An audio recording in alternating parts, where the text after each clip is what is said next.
Bankia, estafadores, Corrupto. dimisión, Bárcenas, SMS, estafadores, dimisión extranjera, dimisión, Mentiroso, dimisión, dimisión.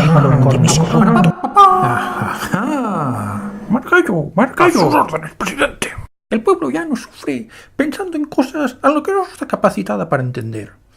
Por tanto, he decidido que es hora de terminar con la indignante situación en Gibraltar. Toma medidas, Margallo. Así, podríamos secuestrar un avión como hicimos con el indio Morales. No, nada de florituras.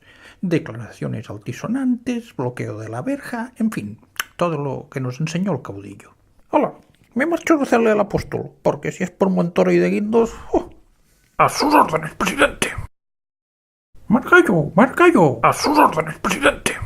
¿Cómo ha ido el asunto, La Margallo? operación ha sido un éxito rotundo y absoluto, presidente. ¿Qué peso me quites de encima? Porque tenía yo una dudilla a ver si la gente se olvidaba del Bárcenas ese, hombre. La gente ya no se acuerda de Bárcenas, ni de Gibraltar. Ahora solo hablan del morrocotudo boicot que nos están haciendo los turistas del Reino Unido y de otras partes de Extranjerolandia. Pero esto solo ha servido para aumentar tu popularidad y carisma. ¿Sí? ¿Y cómo es eso? El populacho dice que tienes superpoderes, porque lo que no pudo ni los gallumbos de Fraga lo has conseguido tú.